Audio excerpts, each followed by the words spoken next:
Today we're going to be talking about weak acid strong base titrations.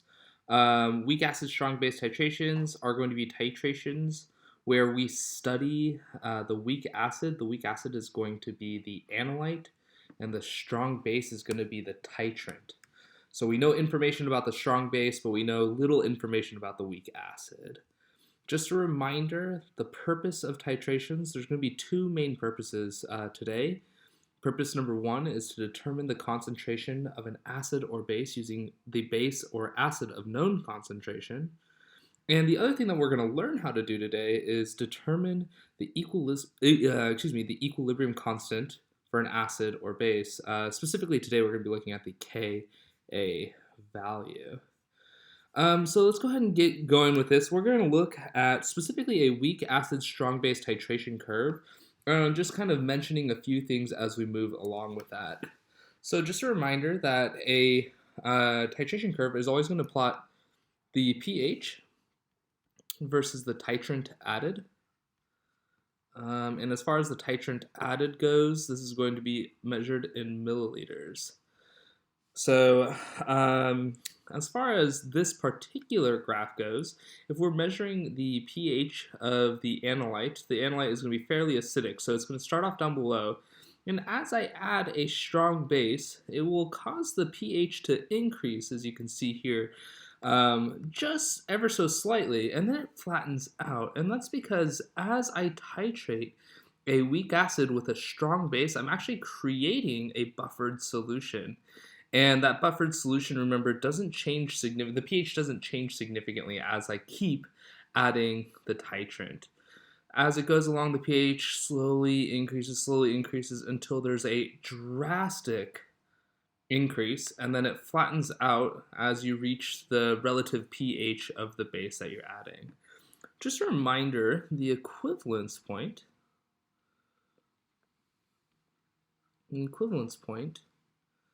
is going to be where the inflection point on the graph is. So the equivalence point is at the inflection point.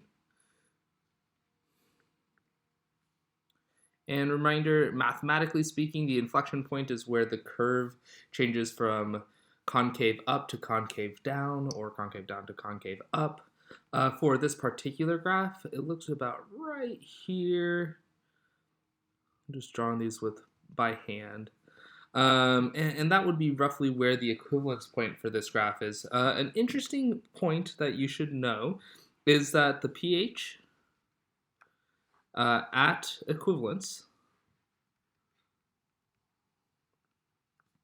for a weak acid strong base titration is above 7. And we'll look at why that is in a little bit. But they are always above 7. So pH at equivalence for weak acid strong base titration is above 7. And this is always going to be true. Remember that for a strong acid strong base, it's going to be exactly at 7, but the pH at this point is going to be greater than 7. All right, wonderful. So we're going to move on here, and we're going to look at 4 parts of a weak acid strong base titration. The 4 steps are going to be as follows, and hopefully these are all steps that kind of sound familiar mathematically or chemistry speaking. So the first one is going to be determining the initial pH. The way we find the initial pH is going to be with an ice table using the Ka value. We have the buffer region. And the buffer region is going to be very similar. It's going to look similar to determining the pH of a buffered solution. We're going to be looking at the halfway point. This is also called half-equivalence. Half-equivalence. And this is, and then we're also going to be determining the pH at equivalence. And as I said earlier, we know that the pH at equivalence for a weak acid strong base titration is going to be above 7. So let's go ahead and try this one out. I want you guys to, prior to adding any strong base to this weak acid is going to be acetic acid, HC2H3O2. I want you to determine the pH. And the way we're going to do this is with a ice table. So remember that if I have acetic acid here, HC2H3O2. It will go ahead and react with water to form H3O plus and the acetate ion, C2H3O2 minus. We set up our ice table here. We know that water is a liquid, so it's not going to partake in the chemical reaction. My initial concentration for acetic acid is going to be 0.1. For the hydronium and the acetate ion is going to be 0. Minus x, 0.1, plus x, x, and x. Excellent. All right, so let's move on. We know that the Ka value is going to be equal to the products over reactants. So essentially what this is going to look like mathematically is it's going to be 1.8 times 10 to the negative fifth is equal to x squared over 0.1. And I'm going to go ahead and do some math here and find that x is going to be equivalent to 1.3 times 10 raised to the negative third. And so that means the hydronium ion concentration is equal to x, which is going to be 1.3 times 10 to the negative third molar. And the reason that this is important for us to find out is because if I want to find the pH, I take the negative log of the hydronium ion, and that's going to find me the pH of this solution. So by taking the negative log of this, I end up finding that the pH is equal to roughly 2.87. So it's below 7, still fairly acidic solution. Weak acids have low pH values. Excellent. The next point we're going to move on to is the buffer region. So essentially, as I begin to titrate my weak acid with a strong base, the solution creates a buffer. Remember, the conjugate of a weak acid is going to also be slightly basic and therefore will react with any added acid to the mixture. The buffer region in the world of titrations, the buffer region is between the initial concentration, so the initial concentration of HA, and the equivalence point.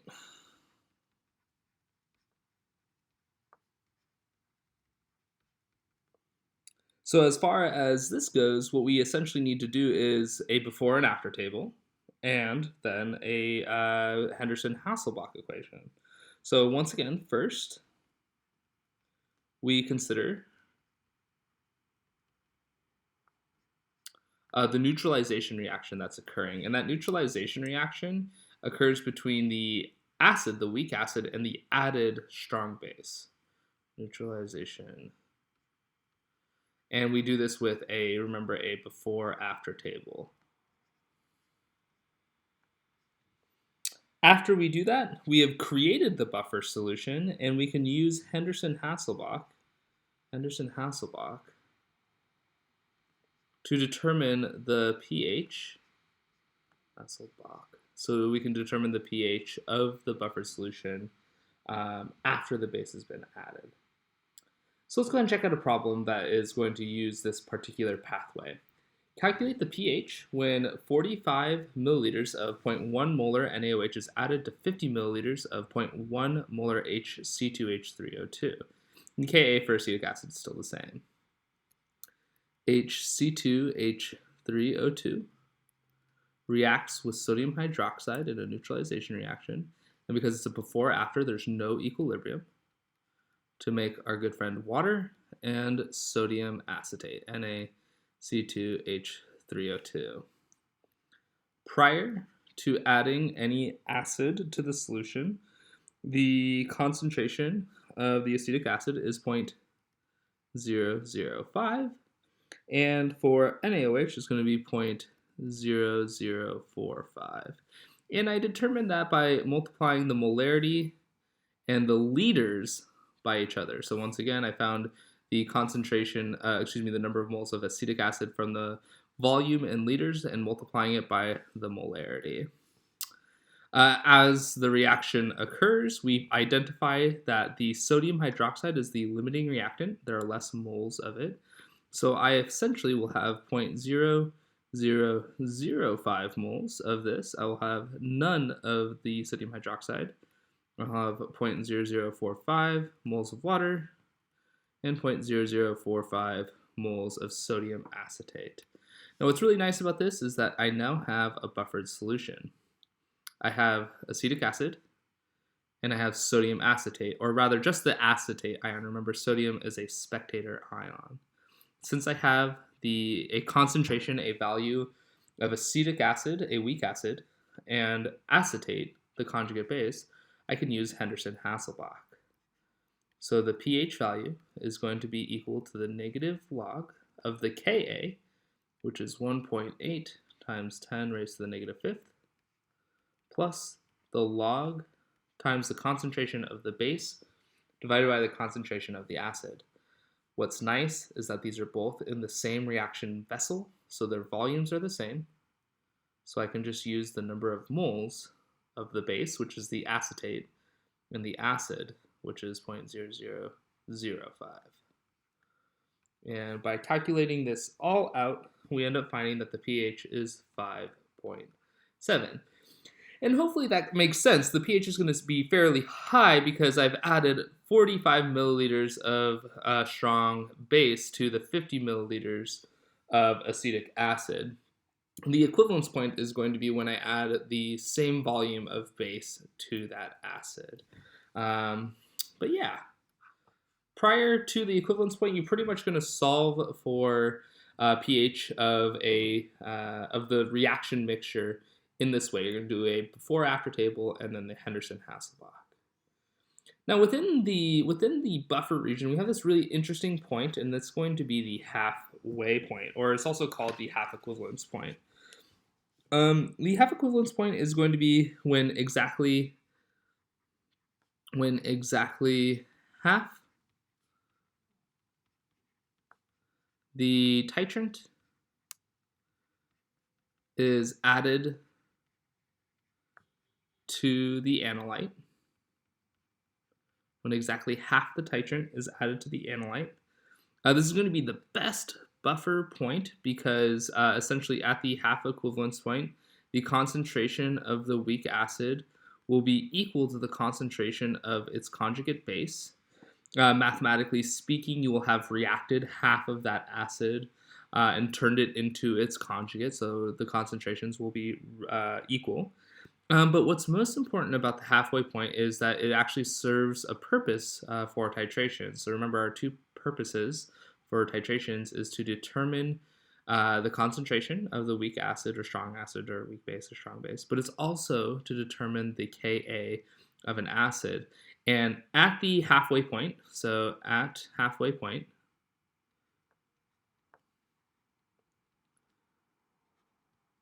the pH is actually equal to the pKa of the weak acid. And this is an incredibly useful tool for allowing us to identify or determine the Ka value of an acid. So to kind of make sure we understand that, I want you to look at this titration curve here, and I want us to identify the Ka of the acid. What we can go ahead and do is first identify where the equivalence point is. The equivalence point is going to be, looks like at 20 milliliters. And we can see here that obviously this is going to be a titration of a weak acid because the pH is going to be above 7 at equivalence. And when I look at this, I see that the half equivalence point is where the pH is going to be equal to the pKa. So at half the equivalence point, this is going to be when we're at 10 milliliters. And it looks like, by estimation, a little bit less than 5. We'll say that the pH at half equivalence is roughly, not quite 5, maybe like 4.7. And therefore, the Ka will equal 10 raised to the negative 4.7. That's going to be equal to 2.0 times 10 to the negative fifth. So really it's just analyzing this graph here and noticing that this is the equivalence point. Half of this volume would be 10 milliliters, and therefore that's going to be the halfway point. Last but not least, determining the pH at equivalence point can be kind of kind of tricky. It's not too bad though. You just have to be comfortable with doing a couple of steps with this. So one last time, the pH at equivalence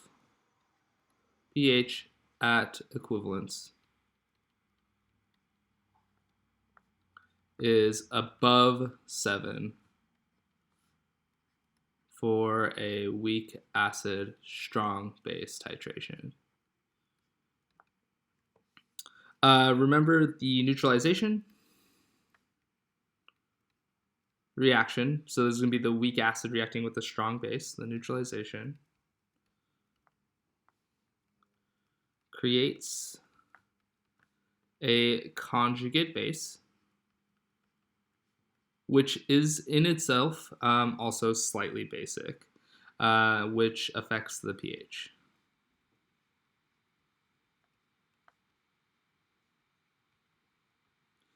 And mathematically, we can actually determine what the pH of a solution is going to be. So let's go ahead and check this out with this last question here. What is the pH when 50 milliliters of NaOH is added to 50 milliliters of acetic acid? For this, I forgot to list the Ka value, but it's the same. The Ka for acetic acid is going to be 1.8 times 10 to the negative fifth. So we know that this is going to be at equivalence because we have equal moles of NaOH and equal moles of acetic acid reacting with each other. Because of this, we don't have a limiting reactant. We can actually identify that if we have, so the number of moles of acetic acid is going to be equal to 0.005. And using dimensional analysis, we can find that if it reacts in a 1-to-1 mole ratio, the moles of the acetate ion, the moles of acetate will be the same, would also be 0.005 mole. Now, because we're adding the two solutions together, we're adding 50 milliliters of NaOH to 50 milliliters of acetic acid, we can then take this value here and find the value of the concentration. So this is going to be divided by 50 plus 50 is 100, so 0.10 liters.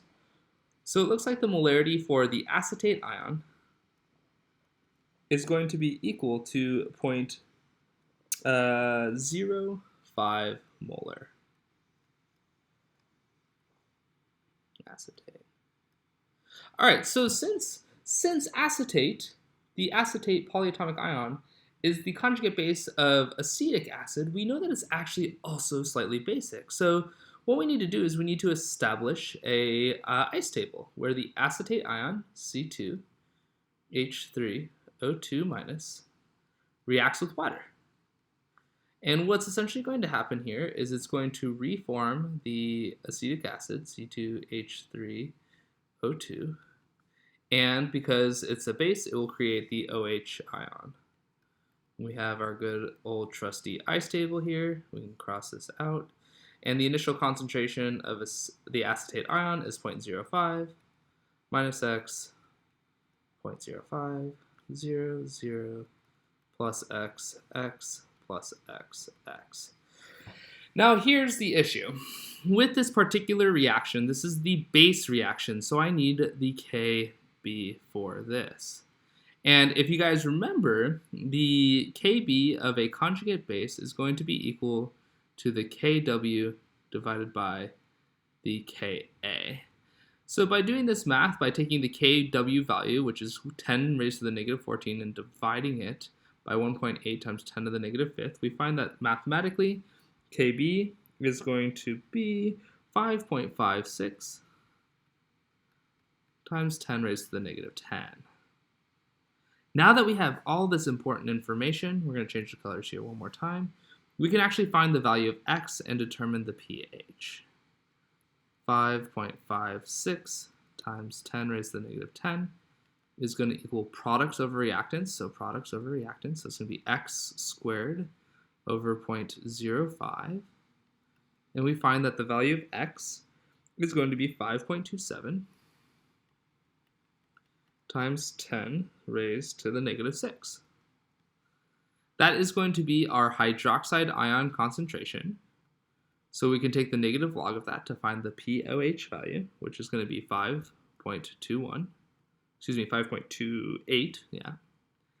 And pH plus POH is equal to 14. So by subtracting 5.28 from 14, we get 8.72. So it is definitely a mouthful to work through these problems, but it is possible to find the pH of a strong, weak acid, strong base titration. And we just showed that at equivalence, the pH is actually going to be above 7 for a weak acid, strong base titration. I'll let you guys consider what that means for our strong, weak base, strong acid titrations, which I'll talk about next. Thanks, y'all. Have a good day.